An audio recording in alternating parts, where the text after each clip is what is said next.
He was about 55 years old when he met that strange man, and, to the town's surprise, she soon became pregnant.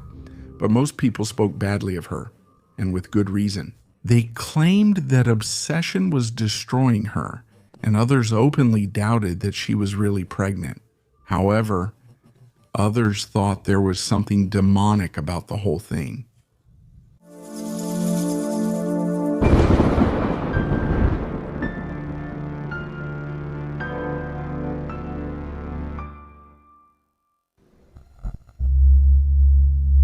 Good evening, community, and thank you for joining us once again for this selection of stories and encounters with the paranormal. I sincerely hope you enjoy it and that this episode keeps you company. If you feel lonely, I hope you feel like a friend is telling you stories, because that's exactly what's happening. Turn off the lights because we're about to begin. Are you listening to Relatos de la Noche?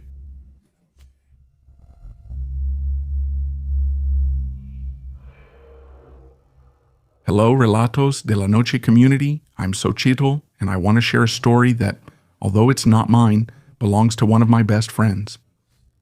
We are from Nicaragua, a country full of legends and beliefs, even for those of us who live in the city. We know the most common one, which is about the monas, witches, women who use magic or sorcery to turn into monkeys at night to watch, steal from houses, or even harass a person if they want to.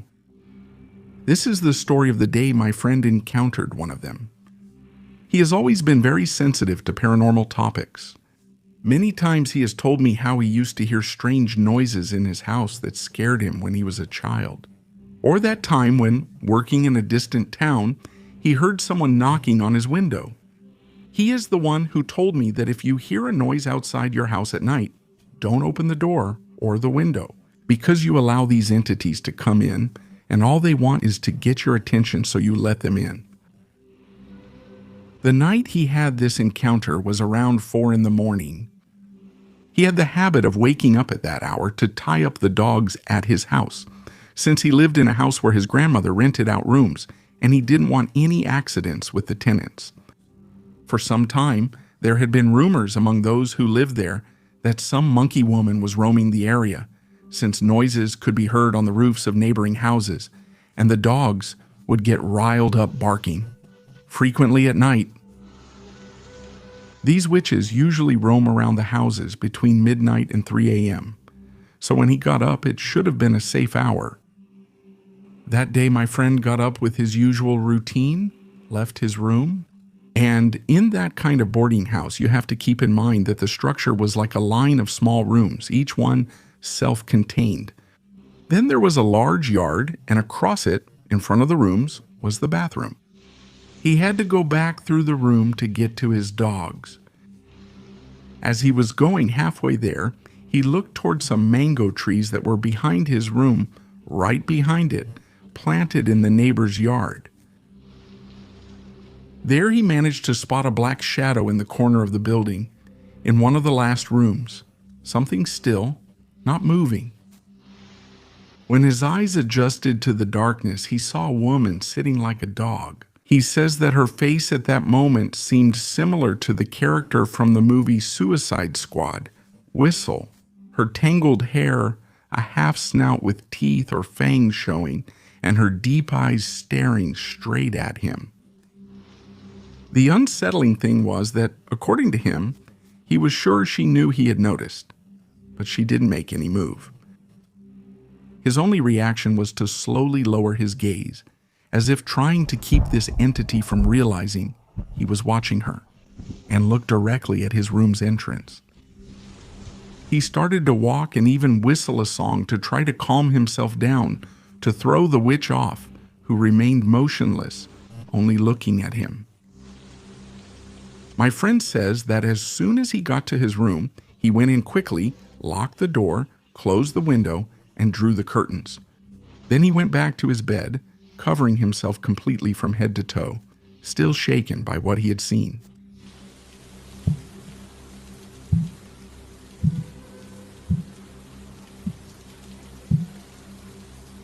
After this, he heard how that thing, with heavy footsteps, came closer to the roof of his room and stood in the middle of it, and suddenly started scratching the roof.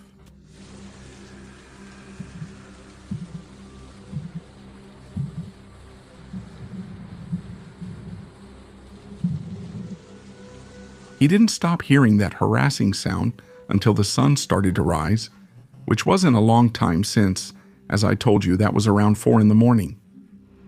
It's very strange that these witches are wandering around at those hours in the early morning, since many people start their day at that time, and they don't like people to see them.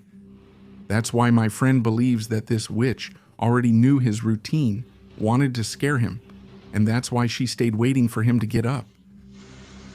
Many of these people who can be either men or women enjoy bothering others. Even more so if they know you, because they could even be your neighbor and you wouldn't realize it. This is one of the closest encounters my friend has had with the paranormal. However, it's not the only one. There are many stories he has told me, and if you're interested, I can share them with you as well, of course, as long as he gives me his consent. One of my relatives on my mother's side, who lives in a small village near the city outskirts, had a similar encounter. I'll tell you about that another time. That other story about witch women will have to wait. Good night, community, and remember, don't pay attention to those noises you hear in the middle of the night. Don't open the window, don't open the door.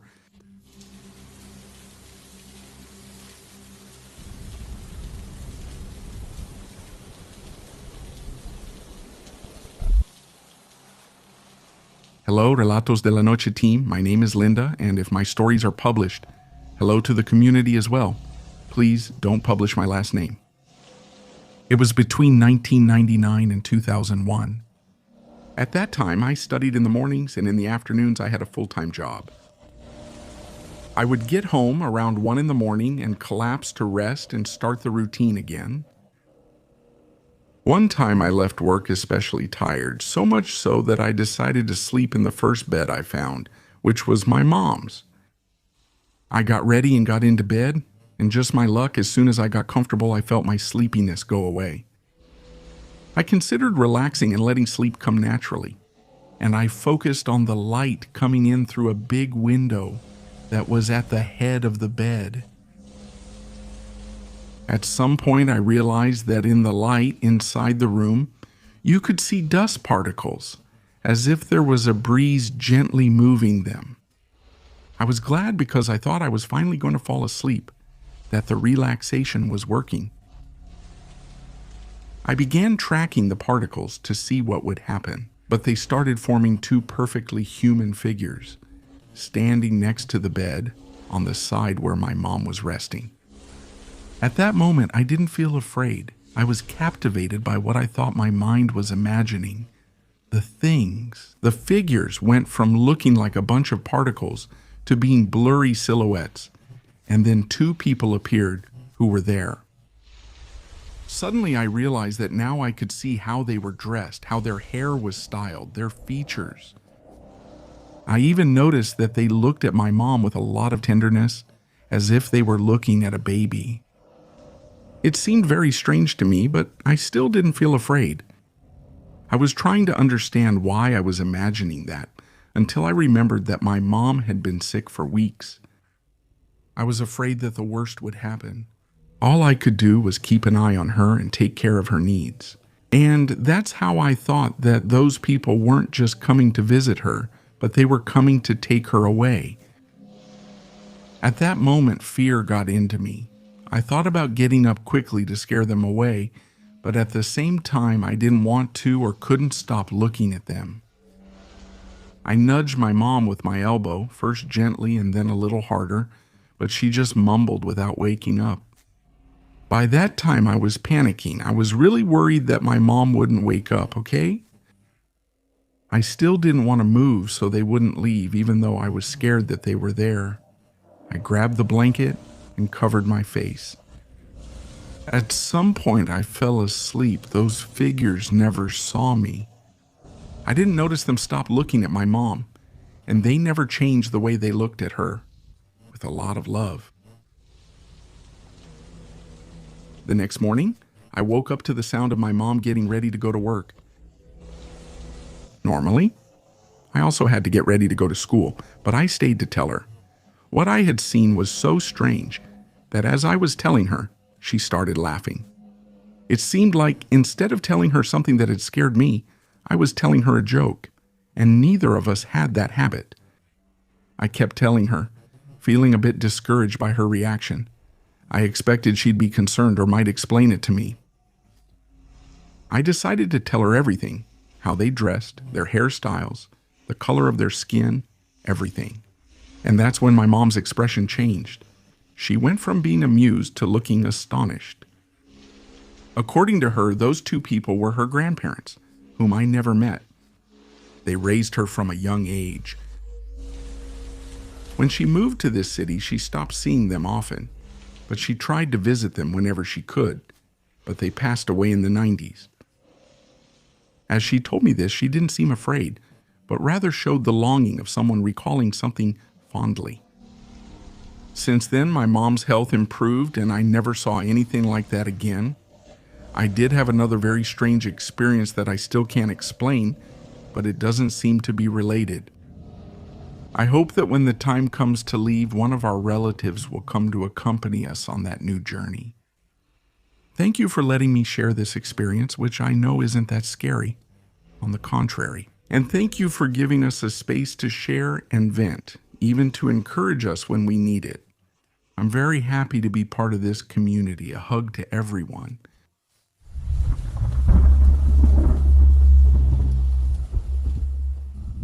Thank you, community, for listening to these first two stories. And if there are people out there with more stories about the witch women, please write them, share them with us, because we would love to know more about it.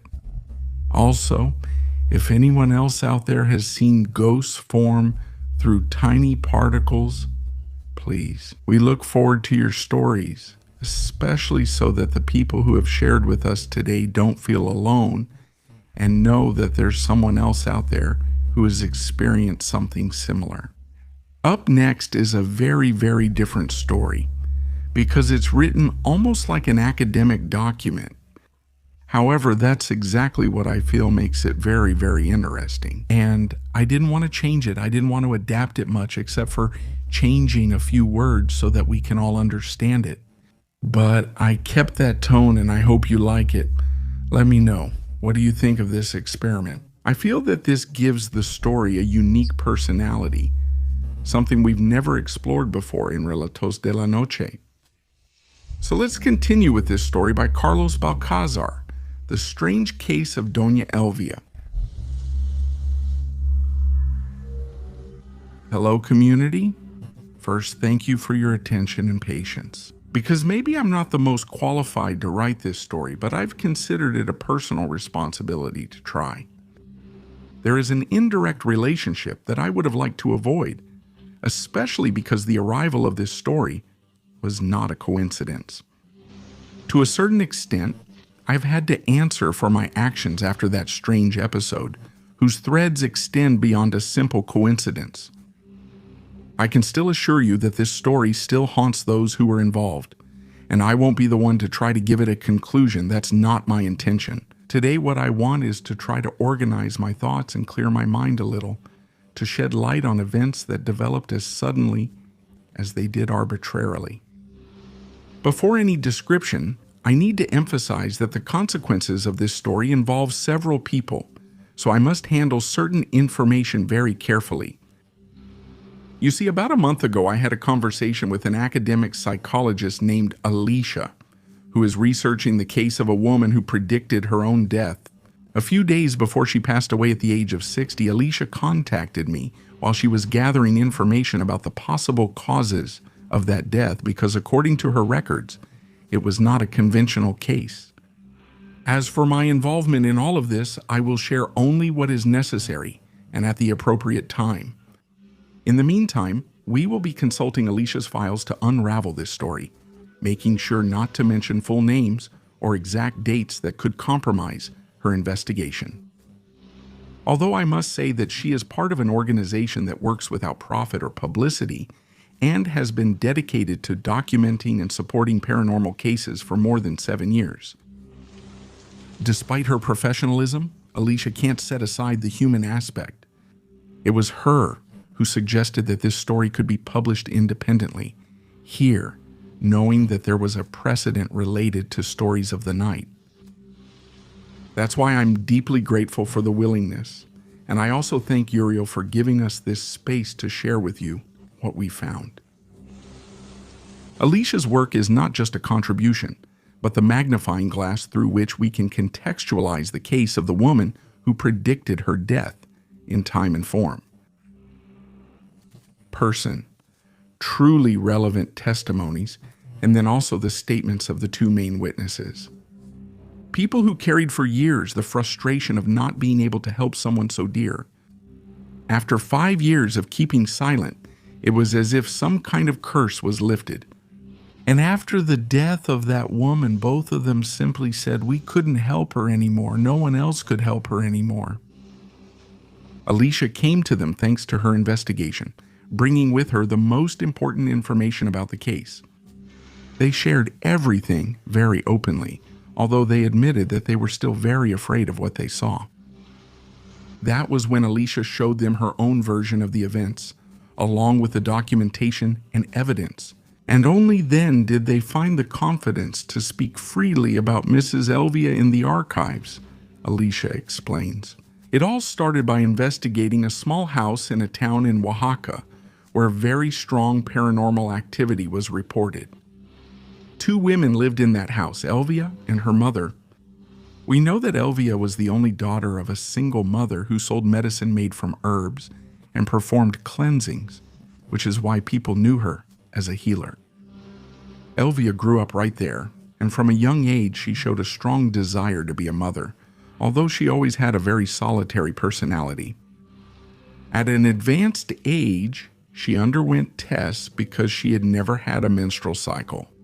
The doctors found a malformation in her ovaries that prevented her from ovulating, and therefore they told her that she would never be able to have children. Her mother always tried to help her with her own methods, but nothing worked.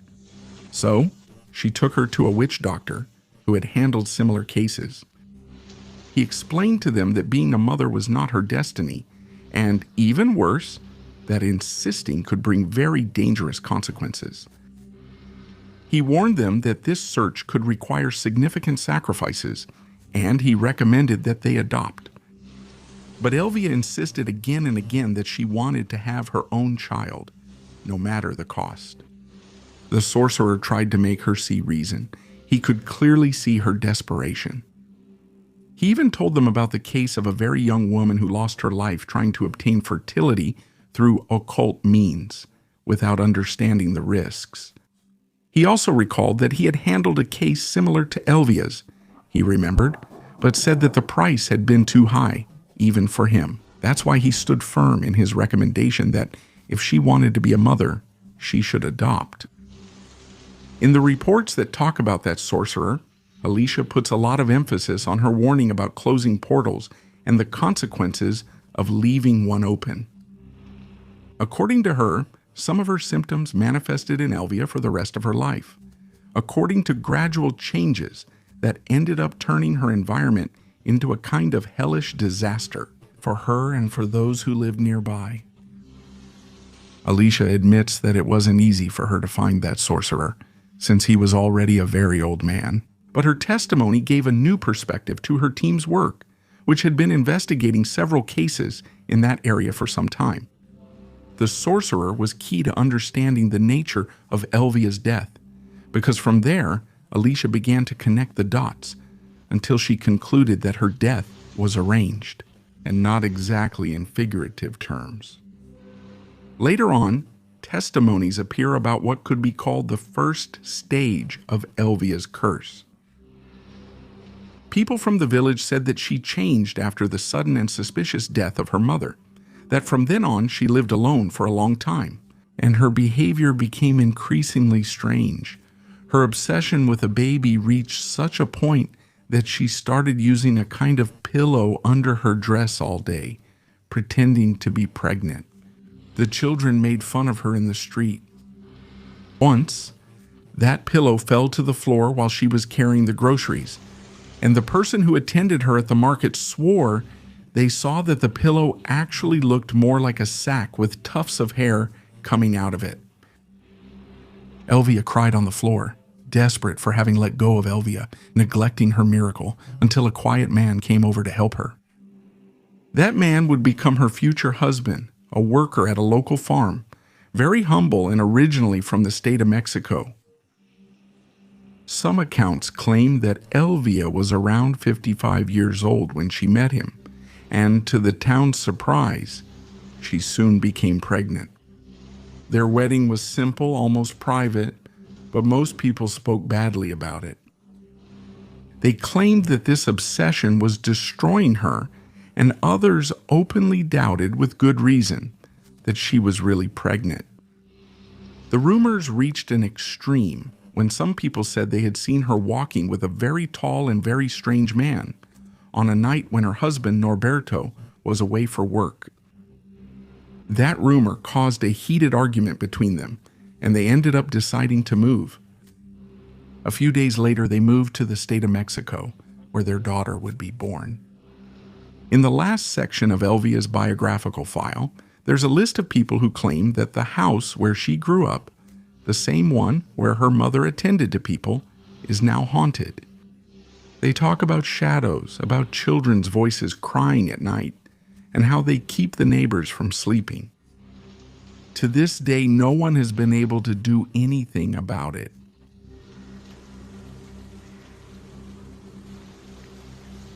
In a moment, we'll continue with the rest of this story.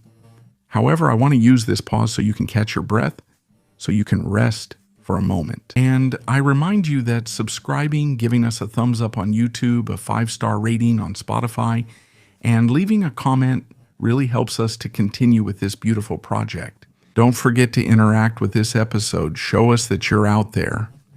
And don't just be another view, another listen. Say hello. Be part of the community. All right, let's continue.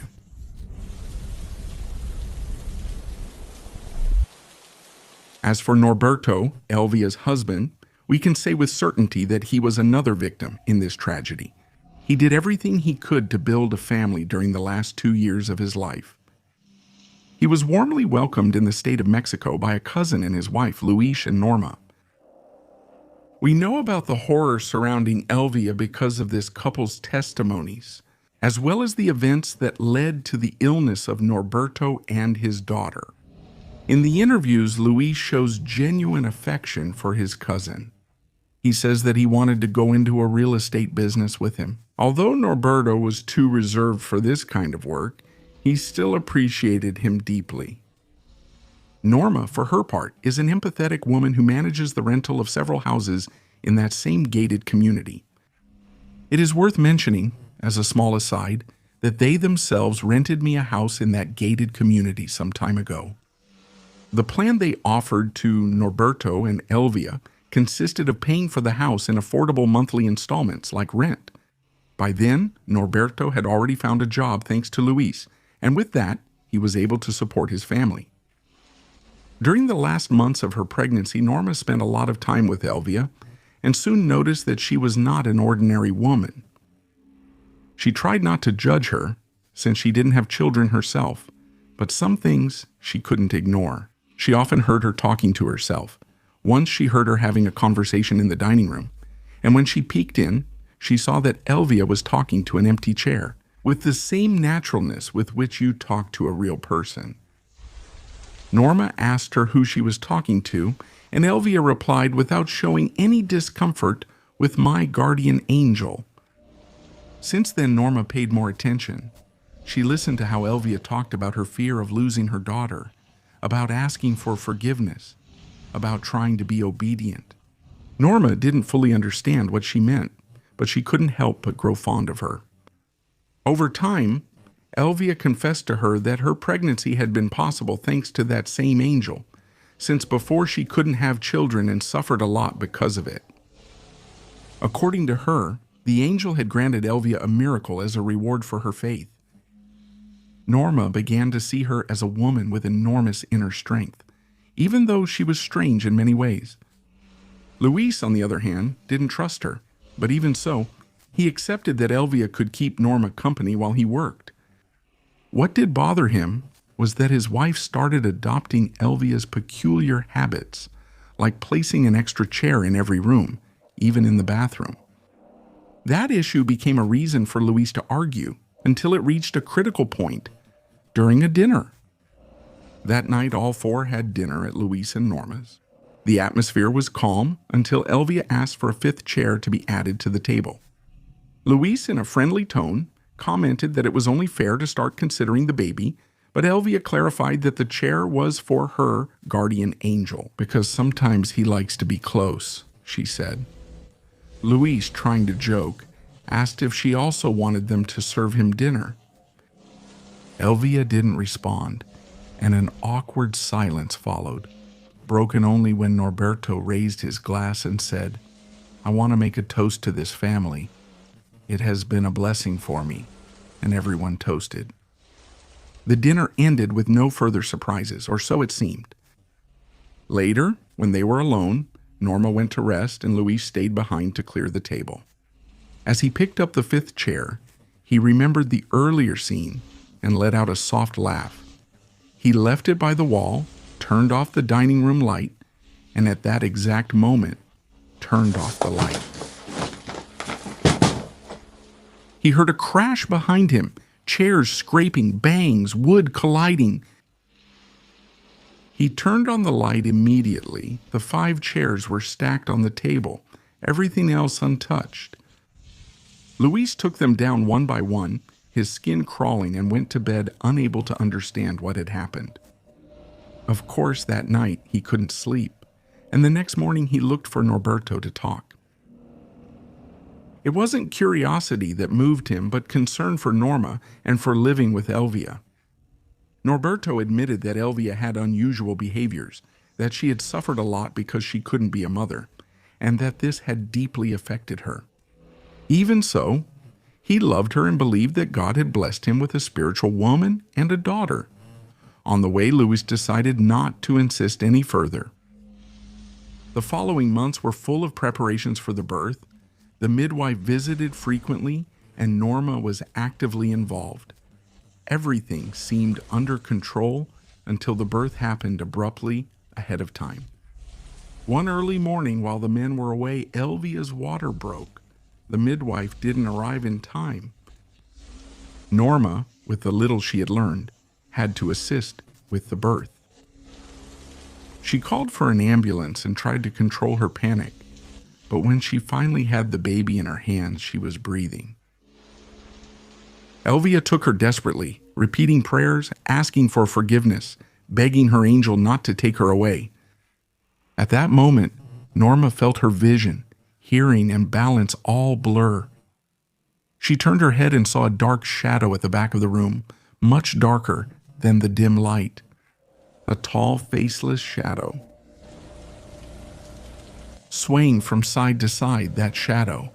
The shadow reached out an arm toward Elvia, and just as Norma wanted to scream, she heard the baby's cry.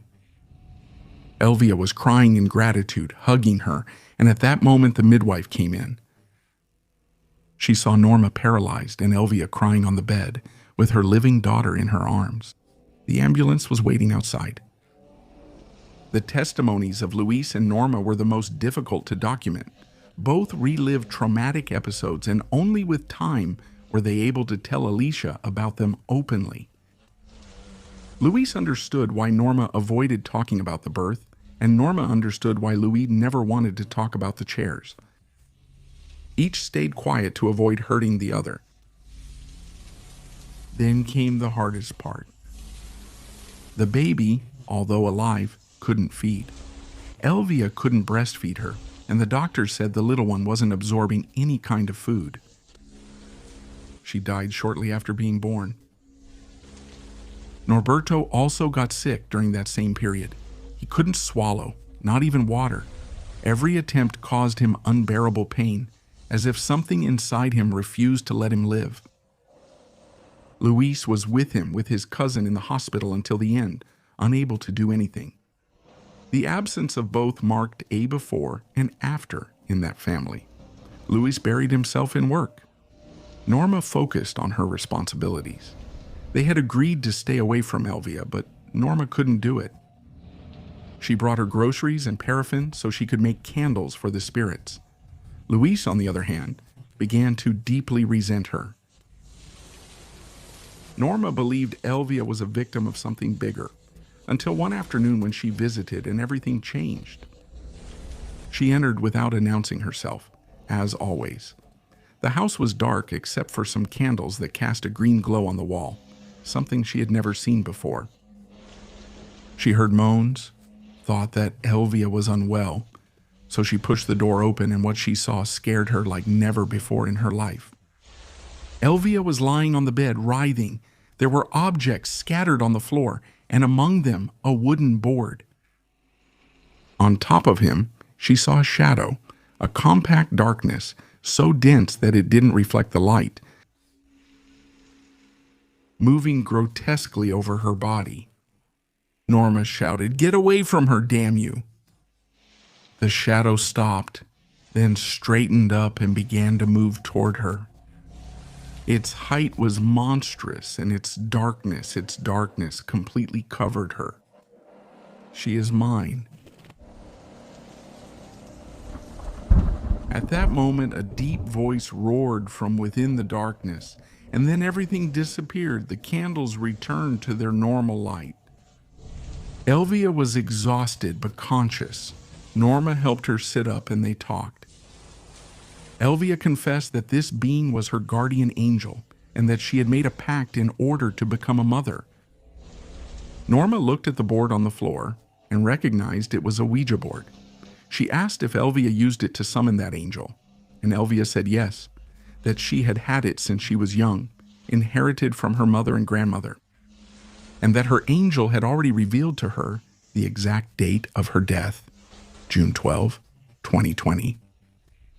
And that's exactly what happened. Doña Elvia died on the exact day she had said. When the pandemic arrived in Mexico, Luis and Norma remembered her prediction from 28 years ago. Many days before her death, Elvia had an episode of absolute hysteria. She was found walking down the private street, laughing uncontrollably. She was admitted to a psychiatric hospital and died there. As a personal note, I must confess something uncomfortable. The event that triggered Elvia's hysteria is related to a previous incident already told in Night Tales, under the title The Empty House. I will follow Alicia's advice and stay out of my responsibility. I know that my actions are linked to Elvia's crisis, although maybe it was all part of a fate that was beyond my control. Finally, I want to thank Luis and Norma, who have shown enormous resilience. Alicia says they are still in therapy and have found some peace. The house where Norberto and Elvia lived remains closed. When Norma gave the Ouija board to Alicia, they agreed to destroy it. They burned it until it turned to ashes. But days later, during cleaning, the workers found another identical Ouija board in one of the rooms. Apparently the same one that had been destroyed. Today, it is under the custody of Alicia's organization, and the investigation remains open.